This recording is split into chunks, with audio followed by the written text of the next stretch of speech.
Assalamualaikum warahmatullahi wabarakatuh.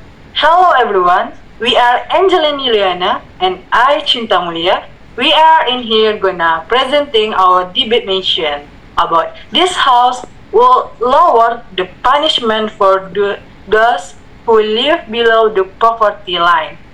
Starting with Angeline. Alright, ladies and gentlemen, esteemed educator and worthy opponent, we inhabit a world structured by intricate system of justice designed to uphold ideals of equity and fairness. However, upon meticulous examination, we find that these paradigms, though ostensibly impartial, frequently crumble when scrutinized through the lens of socio-economic disparity. In particular, the impoverished already marginalized by systemic inequities are disproportionately punished by the very mechanisms that claim to protect them. Today, we present a contentious yet ethically imperative proposition that the penal sanction imposed on individuals living in poverty for their infraction should be attenuated. This proposal is not only a matter of moral rectitude, but also one of sociological, legal, and economic pragmatism. Allow us to dissect the multi-phase argument that substantiate this claim. Here why. Firstly, poverty is a context, not a choice. Many crimes committed by the impoverished, such as theft or minor fraud, are acts of desperation, not malice.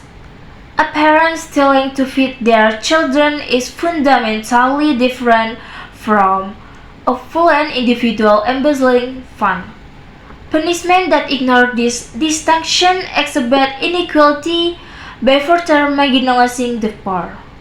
Secondly, hard punishment worsens poverty. When a poor individual is incarcerated, their family often loses its primary breadwinner. This perpetuates a cycle of poverty, leaving children vulnerable to dropping out from school or committing crime themselves. Tia Alright, does your proposal not risk incentivizing crime among the poor, signalizing that their actions will face reduced consequence? alright. Our police does not encourage crime. It ensures that punishment is proportionate and rehabilitative.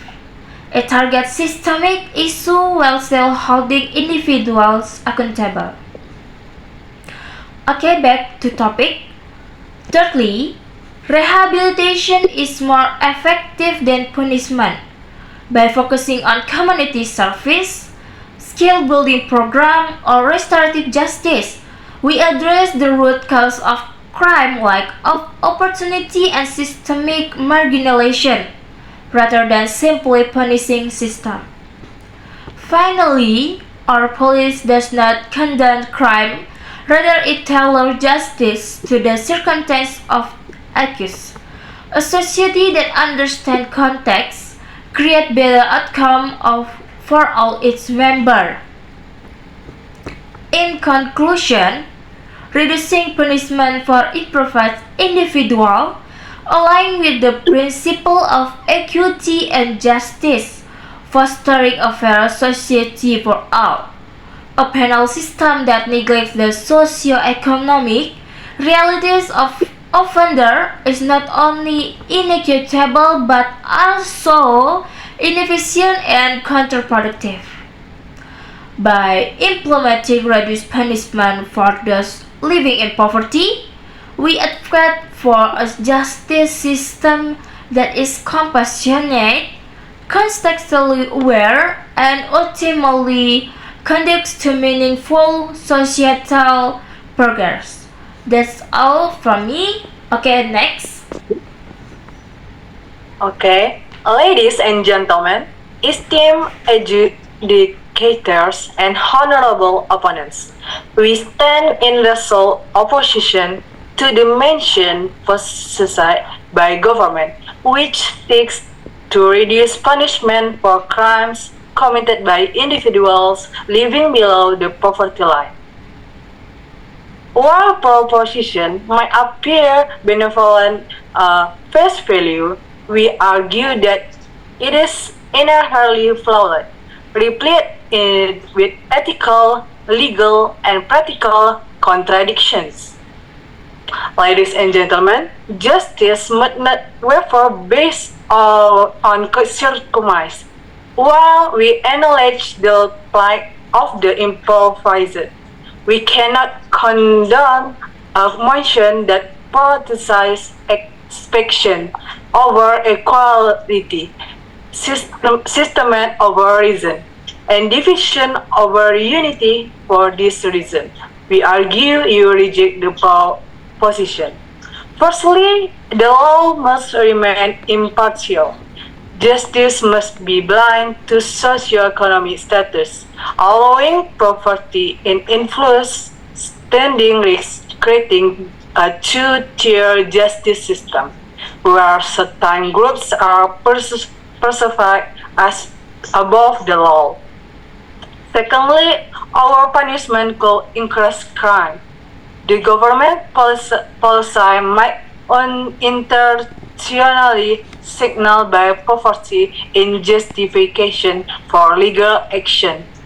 This not only undermines the rule of the law, but also threatens social order. POA. Okay? Does your stance not ignore the systemic inequality that pushes improvised individual into crime in the first place? Okay, we acknowledge systemic issues, but addressing them requires structural reforms, not illegal leniency. Poverty explains crime but does not execute it. Alright, back to the topic.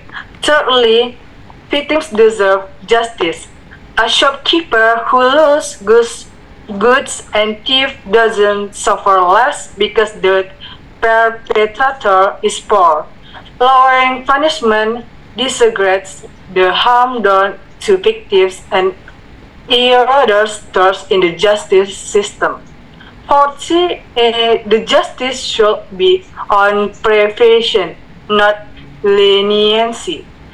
Addressing poverty root causes through education, social programs, and economic reforms will reduce crime without compromising justice. Governments must invest in the lifting people out of poverty, not reducing accountability for crimes. In conclusion, the motion undermines justice, risks incentivizing crime, and ignores the harm to victims, while ostensibly compassionate. It just parodies the sanctity of justice and the social contract that bind our society. This superficial solution addresses symptoms rather than root causes, leaving us with a fragmented legal system and popular divided the assessment and distrust. Let us focus on prevention and support rather than altering the principle of justice. Alright, that's the end of our debate. The purpose of this debate is just to push the government focus on equity and rehabilitation against the opposition emphasis on impartial justice and prevention. Both sides address systemic inequalities, but their solution differs significantly. If there are any wrong words from us, please forgive us. Thank you for attention. Assalamualaikum warahmatullahi wabarakatuh. Bye bye. Bye bye.